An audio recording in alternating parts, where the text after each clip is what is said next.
ပရိသတ်များမင်္ဂလာပါခင်ဗျာယနေ့2026ခုနှစ်ဇူလိုင်လ29ရက်နေ့အတွက်နောက်ဆုံးရပြည်တွင်းနဲ့နိုင်ငံတကာအရေးကြီးသတင်းများကိုစူးစီးတင်ဆက်ပေးမဲ့ကျွန်တော်တို့ရဲ့သတင်း channel ကနေကြိုဆိုပါရစေပရိသတ်တွေအတွက်မြန်မာနိုင်ငံနဲ့ကမ္ဘာကြီးမှာဘာတွေဖြစ်ပျက်နေလဲဆိုတာကိုမျက်ဝါးထင်ထင်သိရှိနိုင်အောင်တင်ဆက်ပေးသွားမှာဖြစ်ပါတယ်အစီအစဉ်ကိုမစတင်ခင်မှာယနေ့အတွက်အဓိကထားတင်ဆက်ပေးသွားမဲ့အရေးကြီးသတင်းကောင်းစင်တွေကိုအရင်ဆုံးကြေညာပေးပါမယ်နိုင်ငံရေးအခင်းကျင်းသစ်ကိုပုံဖော်မဲ့ Federal Democracy ပြည်ထောင်စုပေါ်ထွန်းရေးဦးဆောင်ကောင်စီ SEEF နဲ့အာရခတက်တော် A တို့ရဲ့တမိုင်းဝင်တွေ့ဆုံမှုသတင်းရန်ကုန်မြို့ကကွန်ဒိုတိုက်ခန်းတွေအထိချိန်ချောက်လာတဲ့အာရမစစ်သားစုဆောင်းမှုနဲ့ပကံဒေသကနေ့စဉ်ဖမ်းဆီးမှုများအာဏာသိမ်း6နှစ်အတွင်း6ကြိမ်မြောက်ပြန်လည်ကြုံတွေ့လာရတဲ့73စီတန်းစီရမှုဒုက္ခနဲ့အစမတန်မြင့်တက်လာတဲ့ကုန်စည်နှုန်းပြဿနာကရင်ပြည်နယ်လေးကေကော်နဲ့ရွှေဘိုမှာအကြအဆုံးများစွာနဲ့အရေးနှိမ့်နေတဲ့စစ်ကောင်စီတပ်နဲ့ပသိမ်မြို့အထိခန့်စစ်ပြင်လာရတဲ့အခြေအနေများမန္တလေးပသိမ်ကြီးကဘောလုံးပွဲအဓိကရုဏ်းနဲ့ရန်ကုန်မြို့မြောက်ဥက္ကလာဘကထိတ်လန့်ပွဲကိုရင်းကလီစာထုတ်ယူတဲ့ဂိုင်းအန်ရဲ့ယူကရိန်းစစ်မျက်နှာပြင်အတွက်မြောက်ကိုရီးယားစစ်သား3000ထပ်မံခေါ်ယူဖို့ပြင်ဆင်နေတဲ့ရုရှားနိုင်ငံရဲ့လှုပ်ရှားမှုမျာ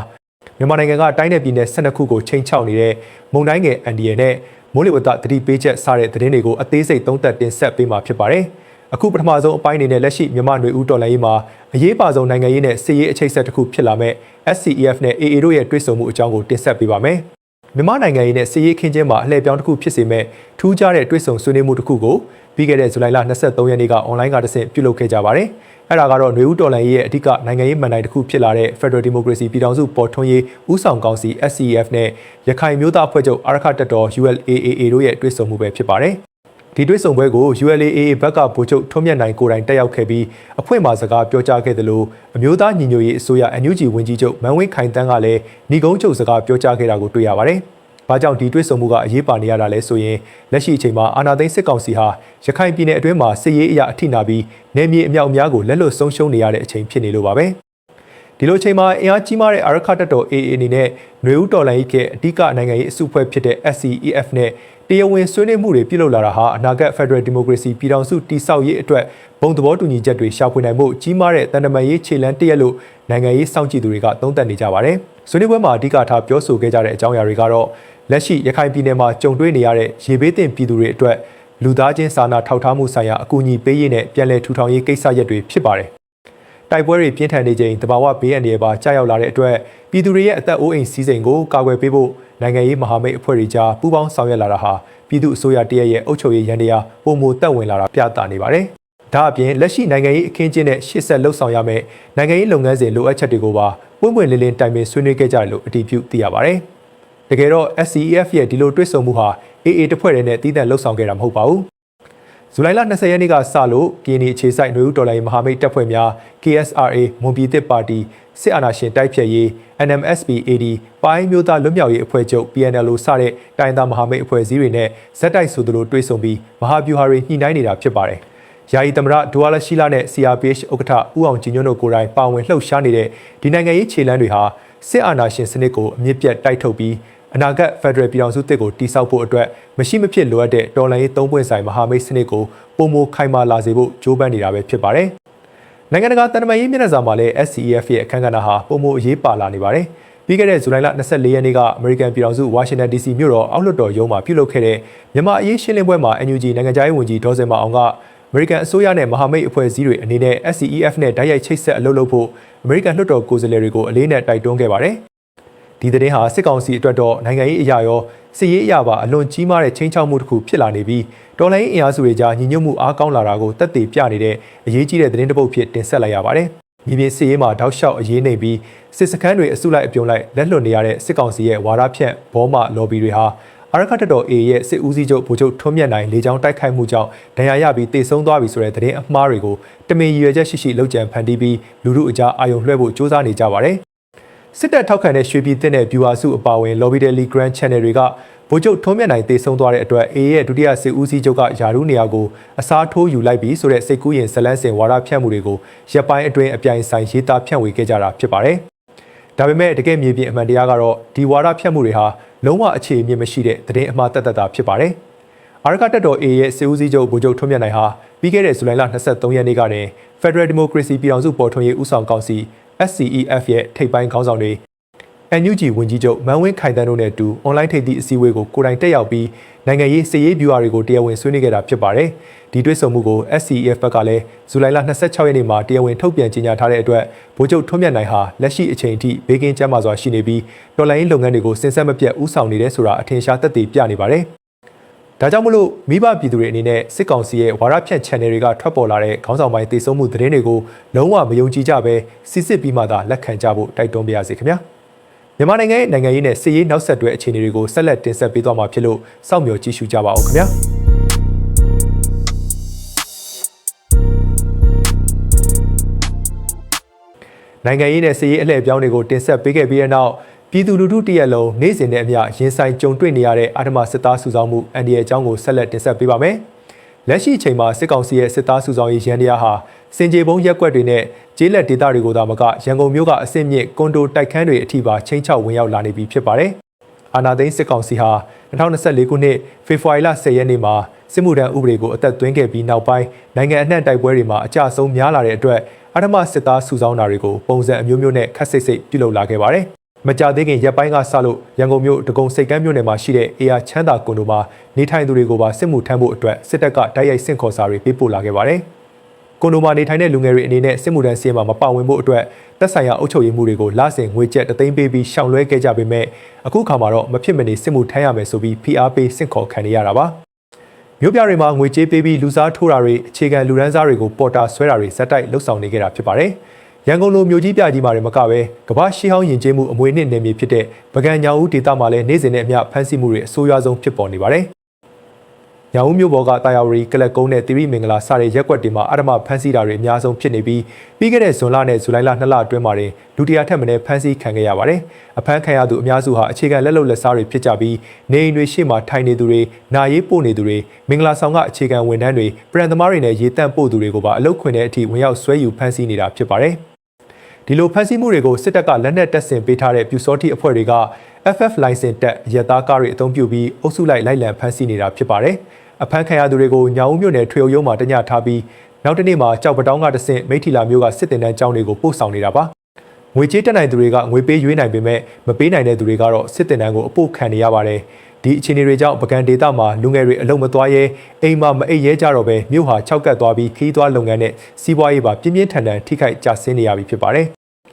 ဒီကိစ္စနဲ့ပတ်သက်ပြီးစစ်ကောင်စီရဲ့ပြည်ထောင်စုဝန်ကြီးဗိုလ်ချုပ်မင်းသူကိုရိုင်းကလည်းစစ်မှုထမ်းဖို့ရှောင်တိန်သူများနေလို့နေအိမ်တွေအထိဝင်ဖမ်းနေရကြောင်းဇူလိုင်22ရက်နေ့ကဝန်ခံပြောဆိုထားပါတယ်။ဒီသတင်းကိုကြည့်ရင်စစ်ကောင်စီရဲ့စစ်သားစုဆောင်ရေးရန်တရားဟာပြည်သူတွေရဲ့နေစဉ်ဘဝလုံခြုံရေးကိုဘယ်လောက်အထိဆိုးဆိုးရွားရွားချင်းချောက်နေလဲဆိုတာထင်ရှားနေပါတယ်။နေစဉ်ဘဝလုံခြုံရေးချင်းချောက်ခံနေရတဲ့အပြင်ပြည်သူတွေအဆိုးရွားဆုံးရင်ဆိုင်နေရတဲ့နောက်ထပ်အကျက်အတဲတစ်ခုကတော့စီးပွားရေးနဲ့ကုန်စည်နှုန်းကြီးမြင့်မှုပြဿနာပဲဖြစ်ပါတယ်။အခုခါမှာမြန်မာပြည်သူတွေဟာစစ်တပ်အာဏာသိမ်းပြီး6နှစ်တာကာလအတွင်း6ကြိမ်မြောက်73စီပြက်လက်မှုနဲ့တန်းစီဝယ်ယူရတဲ့ဒုက္ခကိုပြန်လည်ကြုံတွေ့နေကြရပြီဖြစ်ပါတယ်။ဒီအကျက်တဲဟာဇူလိုင်လပထမပတ်အတွင်းကစစ်ကောင်းဆောင်မင်းအောင်လှိုင်ရဲ့ပြောစကားကနေစတင်ခဲ့တာပါ။နိုင်ငံခြားငွေသုံးစွဲမှုလျှော့ချဖို့အတွက်73စီနဲ့စားသုံးစီတင်သွင်းမှုတွေကိုထပ်မံလျှော့ချမယ်လို့ပြောဆိုခဲ့ပြီးနောက်ပြည်တွင်းမှာစီပြက်လက်မှုတွေချက်ချင်းဖြစ်ပေါ်လာခဲ့တာဖြစ်ပါတယ်။လက်ရှိမှာ73စီအယောင်းဆိုင်တွေမှာပြည်သူတွေတန်းစီဝယ်ယူနေရပြီးဓာတ်ဆီရှိရင်ဒီဇယ်မရှိဒီဇယ်ရှိရင်ဓာတ်ဆီမရှိဆိုတဲ့အခြေအနေမျိုးကိုဆိုးဆိုးရွားရွားကြုံတွေ့နေရပါတယ်။စီရှိတဲ့ဆိုင်တွေမှာတော့ခွဲတန်းစနစ်နဲ့ကန့်သက်ရောင်းချနေရတာကြောင့်ကားသမားတွေအခက်တွေ့နေရပြီးမှောင်ခိုဈေးကွက်မှာဆိုရင်ပုံမှန်ပေါက်ဈေးထက်2ဆအထိချက်ချင်းခုန်တက်သွားခဲ့ပါတယ်။ဇူလိုင်လ24ရက်နေ့ကထုတ်ပြန်ချက်တွေအရရန်ကုန်မြို့ရဲ့73စီရင်းညွှန်းပေါက်ဈေးတွေဟာအောက်တိန်း92တလီတာကို3350ကျပ်အောက်တိန်း95တလီတာကို3460ကျပ်နဲ့ပရီမီယံဒီဇယ်တလီတာကို4315ကျပ်အထိအသီးသီးမြင့်တက်နေပါတယ်။ရခိုင်အပတ်နဲ့နှိုင်းယှဉ်ရင်တလီတာကိုငွေကျပ်140ကနေ420အထိမြင့်တက်လာတာဖြစ်ပါတယ်။အာဏာသိမ်းပြီးနောက်ပိုင်း2022ခုနှစ်ဧပြီလစက်တင်ဘာလ2023ခုနှစ်ဩဂုတ်လ2024ခုနှစ်ဩဂုတ်လ2026ခုနှစ်မတ်လနဲ့ယခုဇူလိုင်လဆိုပြီးစုစုပေါင်း6ကြိမ်တိုင်73စီအကျက်တဲကိုပြည်သူတွေရင်ဆိုင်ခဲ့ရတာပါဒီလို73စီဈေးနှုန်းကြီးမြင့်မှုနဲ့တည်ယူပို့ဆောင်ရေးဈေးတွေမြင့်တက်လာတဲ့ကြရက်ဟာအခြေခံစားတောက်ကုန်ဈေးနှုန်းတွေစီကိုပါတိုက်ရိုက်ရိုက်ခတ်သွားပါတယ်အထင်ရှားဆုံးတာရကတစ်ခုကတော့ကျက်သွန်ဒီဈေးနှုန်းဟာစံချိန်တင်အဆမတန်မြင့်တက်လာတာပဲဖြစ်ပါတယ်ရန်ကုန်မြို့ဘရင်တောင်ကုန်စည်တိုင်းမှာပြီးခဲ့တဲ့လကကျက်သွန်ဒီတပိတ်တာကို2090ကနေ4000ကျပ်ဝန်းကျင်သာရှိခဲ့ရကနေဇူလိုင်လ25ရက်နေ့မှာတော့တပိတ်တာကို4300ကနေ9000ကျပ်ဝန်းကျင်အထိရုတ်တရက်ခုန်တက်သွားခဲ့ပါတယ်။နယ်မြို့တွေကလက်လီဈေးကွက်တွေမှာဆိုရင်ကျက်သွန်ဒီတပိတ်တာကို9000ကျပ်ဝန်းကျင်အထိရှိနေပြီးဆက်လက်မြင့်တက်မဲ့အလားအလာတွေလည်းရှိနေပါတယ်။ ရက်တရာအတွင်းကုန်စည်နှုန်းတည်ငြိမ်အောင်ဆောင်ရွက်မယ်ဆိုတဲ့စစ်ကောင်စီရဲ့ကတိကဝတ်ဟာလုံးဝအလုံးမဖြစ်ခဲ့ပဲစစ်ကောင်ဆောင်ရဲ့တာဝန်မဲ့တဲ့စီမံခန့်ခွဲမှုအမှားတွေကြောင့်နိုင်ငံရဲ့စီးပွားရေးနဲ့တည်ယူပို့ဆောင်ရေးရန်ရာကြီးတစ်ခုလုံးပျက်စီးနေပြီဖြစ်ပါတယ်။ကုန်စည်နှုန်းမြင့်တက်မှုရဲ့နောက်ဆက်တွဲဒဏ်ကိုတော့အခြေခံလူဒန်းစားပြည်သူတွေသာအလူးလဲခံစားနေကြရကြောင်းတင်ဆက်လိုက်ရပါတယ်။ဆက်လက်ပြီးနိုင်ငံအနှံ့ကအရေးကြီးတဲ့စစ်ရေးအခြေအနေတွေကိုတင်ဆက်ပေးပါမယ်။လက်ရှိအချိန်မှာကရင်ပြည်နယ်စကိုင်းတိုင်းရွှေဘိုနဲ့အေရဝတီတိုင်းပသိမ်မြို့အထိစစ်မျက်နှာအသီးသီးမှာစစ်ကောင်စီတပ်တွေဟာအကြဆုံးများစွာနဲ့အရေးနှိမ့်နေပြီးနောက်ချန်ခံစစ်တွေကိုသာအသေးအတန်ပြင်ဆင်နေရတဲ့အနေအထားဖြစ်ပါတယ်။ပထမဆုံးအနေနဲ့ကရင်ပြည်နယ်မြဝတီမြို့တောင်ဘက်၄ကီကောမြို့သစ်အနောက်ဘက်ခြမ်းကရဲကုန်းနေရာမှာဖြစ်ပွားနေတဲ့တိုက်ပွဲတွေအကြောင်းကိုကြည့်အောင်ပါ။အဲ့ဒီနေရာမှာပြီးခဲ့တဲ့ဇူလိုင်လ24ရက်နေ့နေ့လယ်12နာရီဝန်းကျင်ကစစ်ကောင်စီရဲ့အမှတ်985ခြေမြန်တပ်ရင်းခမရ985စစ်ကြောင်းကိုတော်လိုင်းပူပေါင်းတပ်တွေကဝင်ရောက်တိုက်ခိုက်ခဲ့ရမှာစစ်ကြောင်းမှုဗိုလ်မှုအဆင့်အပါအဝင်အများအပြားတေဆုံးခဲ့ပြီးစစ်ကောင်စီတပ်သား6ဦးလက်နက်ချအလင်းဝင်ခဲ့ပါတယ်။အဲ့ဒီရဲကုန်းစခန်းနေရာဟာဇူလိုင်လ16ရက်နေ့ကလည်းဒုတက်ရင်မှုဗိုလ်မှုတင်ကိုဦးဆောင်တဲ့ခြေမြန်တပ်ရင်းစစ်ကြောင်းကို KNU တပ်မဟာ6လက်အောက်ခံကော့ဘရာစစ်ကြောင်းကဝင်ရောက်တိုက်ခိုက်ခဲ့လို့ဒုတက်ရင်မှုအပါအဝင်စစ်ကြောင်းတစ်ခုလုံးနီးပါးတေဆုံးခဲ့ရပြီးတပ်သား4ဦးဖမ်းဆီးခံခဲ့ရတဲ့နေရာလည်းဖြစ်ပါတယ်။စစ်ကောင်စီဘက်က BGF နဲ့ DKBA ခွဲထွက်အဖွဲ့တွေပါဝင်တဲ့အင်အား2000ကျော်နဲ့ထိုးစစ်ဆင်ဖို့ပြင်ဆင်နေပေမဲ့တပ်မ22တပ်မမှုဗိုလ်မှူးချုပ်ကျော်ထင်အေးကိုတိုင်ကွတ်ကဲနေတဲ့မြဝတီတောင်ပိုင်းစစ်စင်ရေးဟာရက်20နီးပါးအထိနာနေပြီးရှေ့ဆက်မတိုးနိုင်ပဲတက်ပြက်နေတဲ့အခြေအနေမှာရှိနေပါတယ်။အလားတူစကိုင်းတိုင်းရွှေဘိုမြို့နယ်ကော့ကြီးရွာမှာလည်းဇူလိုင်လ24ရက်နေ့မနက်7:00နာရီခန့်ကတိုက်ပွဲတွေပြင်းထန်ခဲ့ပါတယ်။ကြောင်မြောင်းမြို့အခြေစိုက်ခလာရစနစ်တပ်ကနေထွက်လာတဲ့စစ်ကောင်စီစစ်ကြောင်းရောက်ရှိနေချိန်ဒေသခံတော်လှန်ရေးအဖွဲ့တွေက drone နဲ့ပုံကျဲတိုက်ခိုက်ခဲ့တာပါ။အဲဒီလိုတိုက်ခိုက်ခံရလို့စစ်ကောင်စီတပ်ကလက်နက်ကြီး10လုံးထပ်မံရန်တမ်းပစ်ခတ်ခဲ့ရမှာလက်နက်ကြီးဟာစစ်ကောင်စီခန့်အုပ်ချုပ်ရေးမှူးရဲ့အိမ်ဝန်းထဲကိုကြားရောက်ပောက်ကွဲခဲ့ပြီးအုပ်ချုပ်ရေးမှူးရဲ့အသက်52နှစ်အရွယ်သမီးဖြစ်သူတေဆုံးခဲ့ကအခြားဒေသခံအမျိုးသမီး2ဦးလည်းပြင်းထန်ဒဏ်ရာရရှိခဲ့ပါတယ်။တပြိုင်နက်တည်းမှာပဲအောက်ပိုင်း AR တိုင်းဘက်မှာလည်းစစ်ကောင်စီတပ်ဟာစစ်ကားအစီး20ကျော် drone နဲ့လက်နက်ကြီးတွေပစ်ခတ်ခံရပြီးခြေမုံခံလိုက်ရတဲ့အတွက်ပသိမ်မြို့အထိခံစစ်တွေပြင်ဆင်လာရပါတယ်။ရခိုင်ပြည်နယ်နဲ့ထိစပ်နေတဲ့နယ်မြေတွေမှာစစ်ရှုံးနေတဲ့စစ်ကောင်စီဟာပသိမ်မြို့တောင်ဘက်3ကီလိုမီတာ4ကီလိုမီတာအကွာပသိမ်မြစ်အနောက်ဘက်ကမ်းကကုန်းကြံကုန်းကုန်းတန်းနဲ့အုပ်ဖို့ကြားကျေးလက်အိမ်ယာမှာခန်းစစ်စခန်းတစ်ခုစတင်အခြေပြုတက်ဆွဲလာတာကိုတွေ့ရပါတယ်။လက်တလုံးမှာလေးမျက်နှာမြို့နယ်ဘက်ကခြေကုပ်စခန်း9ခုထက်မနည်းကိုလည်းစစ်ကောင်စီကလက်လွတ်လိုက်ရပါပြီ။ဒီလိုစစ်ရေးအရာအထိနာနေတဲ့အတွက်ပသိမ်မြို့ပေါ်မှာစစ်သားစုဆောင်းရေးကိုပုံမူကြမ်းကြမ်းတမ်းတမ်းလှုပ်ဆောင်လာပါတယ်။ဇူလိုင်လ23ရက်နေ့ညပိုင်းကပသိမ်မြို့အမှတ်73ရပ်ကွက်ငွေဝက်မှုံလမ်းမှာနေထိုင်တဲ့အသက်18နှစ်အရွယ် Grade 12ကျောင်းသားမောင်ဆိုင်အာကာထက်ကိုစစ်တပ်နဲ့ရဲတွေကအဓမ္မဖမ်းဆီးခေါ်ဆောင်သွားခဲ့ပြီးကံကြီးထောင်မြို့နယ်ကအမြောက်တပ်ကိုပို့ဆောင်လိုက်ပါတယ်။ဒီစစ်ရေးနဲ့အုပ်ချုပ်ရေးရန်တရားအခြေအနေတွေကိုခြုံငုံကြည့်ရင်နိုင်ငံအနှံ့စစ်မျက်နှာစာတွေမှာစစ်ကောင်စီတပ်တွေဟာအကြအဆုံးများစွာနဲ့အရေးနှိမ့်နေပြီးပြည်သူကိုချိန်ချောက်ဖမ်းဆီးမှုတွေနဲ့သာရန်တရားကိုလဲပတ်နေရကြောင်းတင်ဆက်လိုက်ရပါတယ်။နိုင်ငံရေးနဲ့စစ်ရေးသတင်းတွေအပြင်ပြည်သူတွေရဲ့နေ့စဉ်လူမှုဘဝမှာရင်ဆိုင်ကြုံတွေ့နေရတဲ့လုံခြုံရေးကြဆင်းမှုနဲ့ပြည်ပခသတင်းတွေကိုဆက်လက်တင်ဆက်ပေးပါမယ်။ပထမဆုံးအနေနဲ့မန္တလေးတိုင်းပသိမ်ကြီးမြို့နယ်မှာဖြစ်ပွားခဲ့တဲ့ဘောလုံးပွဲအဓိကရုဏ်းအကြောင်းကိုပြောပြချင်ပါတယ်။ပြီးခဲ့တဲ့ဇူလိုင်လ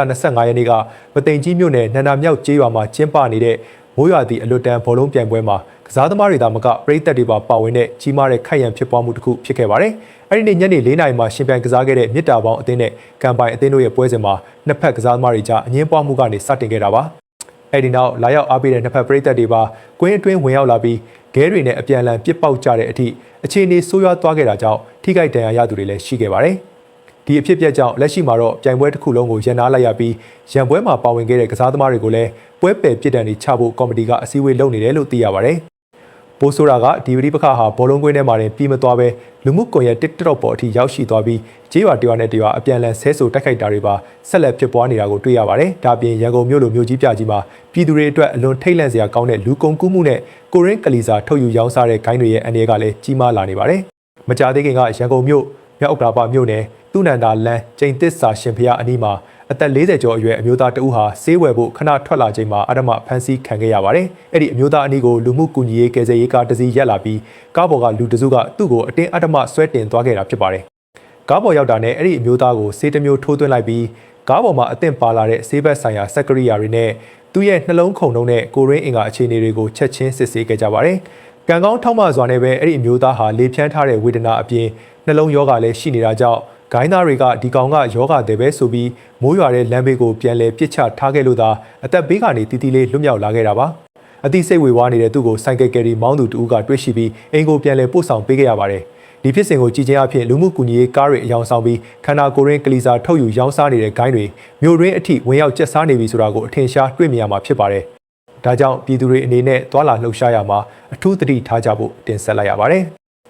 ပြည်တွင်းသတင်းတွေပြီးမှာတော့နိုင်ငံတကာရေးရာစစ်ရေးသတင်းတပုတ်ကိုဆက်လက်တင်ဆက်ပေးကြပါမယ်။နှစ်ရှည်လာများဆင်နွှဲနေတဲ့ယူကရိန်းရုရှားစစ်ပွဲမှာအခုအခါအာရှတိုက်ကမြောက်ကိုရီးယားနိုင်ငံရဲ့စစ်ရေးအရာပါဝင်ပတ်သက်မှုဟာပုံမနက်ရှိုင်းလာနေပြီးနိုင်ငံတကာအတွက်ပါစိုးရိမ်စရာအခြေအနေတစ်ခုဖြစ်လာနေပါတယ်။ပြီးခဲ့တဲ့ဇူလိုင်လ25ရက်နေ့ကယူကရိန်းသမ္မတဇလန်စကီရဲ့ထုတ်ဖော်ပြောဆိုချက်အရရုရှားနိုင်ငံဟာ၄နှစ်ကျော်ကြာမြင့်နေပြီဖြစ်တဲ့ယူကရိန်းစစ်ပွဲအတွင်းအသုံးပြုဖို့အတွက်မြောက်ကိုရီးယားစစ်သည်အင်အား3000အထိထပ်မံခေါ်ယူဖို့စီစဉ်နေတယ်လို့သိရပါတယ်။ဒီလိုအင်အားမြောက်များထပ်မံဖြည့်တင်းမဲ့မြောက်ကိုရီးယားတပ်ဖွဲ့ဝင်တွေကိုလက်ခံဖို့အတွက်ရုရှားနိုင်ငံဗိုရိုနီဒေသမှာပြီးခဲ့တဲ့ဇွန်လကလေးကကြိုတင်ပြင်ဆင်မှုတွေစတင်ပြုလုပ်နေပြီဖြစ်ကြောင်းသမ္မတဇလန်စကီကလက်ကောင်းရဲ့နေ့စဉ်မိန့်ခွန်းကနေတဆင့်အသိပေးပြောကြားခဲ့တာဖြစ်ပါတယ်။တကယ်တော့ရုရှားနဲ့မြောက်ကိုရီးယားတို့ချုပ်ဆိုထားတဲ့ပူးတွဲကာကွယ်ရေးသဘောတူညီချက်အရမြောက်ကိုရီးယားစစ်တပ်ရဲ့ပါဝင်ပတ်သက်မှုဟာအခုမှစတင်တာမဟုတ်ပါဘူး။2024ခုနှစ်အတွင်းကလည်းမြောက်ကိုရီးယားစစ်သည်အင်အား3,400,000နီးပါးဟာရုရှားနိုင်ငံကတ်စ်ဒေသစီစစ်လွတ်ခြင်းခံခဲ့ရပြီးယူကရိန်းတပ်ဖွဲ့တွေရဲ့အဓိကထိုးစစ်တွေကိုတွန်းလှန်ရမှာဝင်ရောက်ကူညီတိုက်ခိုက်ပေးခဲ့ပူးပါတယ်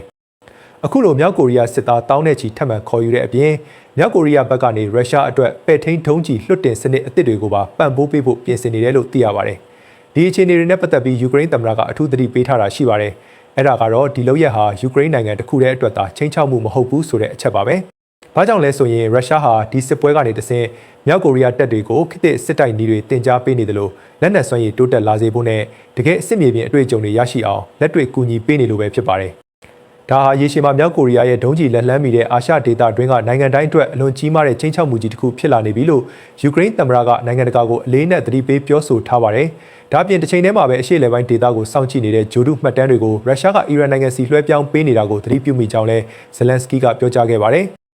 တိုက်ခိုက်မှုတွေမတိုင်ခင်နဲ့တိုက်ခိုက်မှုအပြီးထိခိုက်ပျက်စီးမှုတွေကိုအကဲဖြတ်တဲ့နေရာမှာရုရှားရဲ့ဂျိုဒုပုံရိပ်တွေနဲ့အီရန်ရဲ့တိုက်ခိုက်မှုတွေကြားမှာထင်ရှားတဲ့ဆက်ဆက်မှုတွေရှိနေတယ်လို့လည်းသူကထောက်ပြခဲ့ပါတယ်။ဒီသတင်းကိုခြုံငုံသုံးသပ်ကြည့်ရင်ရုရှားယူကရိန်းစစ်ပွဲရဲ့ကြရက်ဟာဥရောပတိုက်တစ်ခုထဲမှာသာကန့်သက်မနေတော့ဘဲအာရှတိုက်ကမြောက်ကိုရီးယားရဲ့စစ်ရေးစွမ်းရည်ကိုပါမြင့်တက်လာစေတဲ့အတွက်ကမ္ဘာလုံခြုံရေးအခင်းကျင်းတစ်ခုကိုဥတီသွားနိုင်ကြောင်းတင်ဆက်လိုက်ရပါတယ်။ယနေ့အတွက်ကျွန်တော်တို့သတင်းစီစဉ်ရဲ့နောက်ဆုံးအပိုင်းဖြစ်တဲ့ပြည်သူတွေအထူးသတိပြုကြရမယ့်ယာတီဥရုနဲ့တဘာဝဘေးအန္တရာယ်ဆိုင်ရာသတိပေးချက်တွေကိုတင်ဆက်ပေးပါမယ်။လက်ရှိချိန်မှာဘင်္ဂလားပင်လယ်အော်အနောက်မြောက်ပိုင်းအိန္ဒိယနိုင်ငံကမ်းလွန်ပင်လယ်ပြင်မှာမုန်တိုင်းငယ်တစ်ခုဖြစ်ပေါ်နေပါတယ်။ဒီမုန်တိုင်းငယ်ဟာရခိုင်ပြည်နယ်စစ်တွေမြို့ရဲ့အနောက်ဘက်နဲ့အနောက်မြောက်ဘက်ရေမိုင်290ခန့်အကွာပင်လယ်ပြင်ကိုဗဟိုပြုနေတာဖြစ်ပါတယ်။အဲ့ဒီမုန်တိုင်းငယ်ရဲ့အရှိန်နဲ့အားကောင်းနေတဲ့အနောက်တောင်မုတ်တုံလေကြောင့်မြန်မာနိုင်ငံတဝန်းကတိုင်းနယ်ပြည်နယ်12ခုမှာနေရာကွက်ကြားမိုးကြီးနိုင်တဲ့အခြေအနေရှိနေတယ်လို့မိုးလေဝသနဲ့ဇလဗေဒညွှန်ကြားမှုဦးစီးဌာနကအထူးသတိပေးထုတ်ပြန်ထားပါတယ်။မိုးလေဝသခန့်မှန်းချက်တွေအရ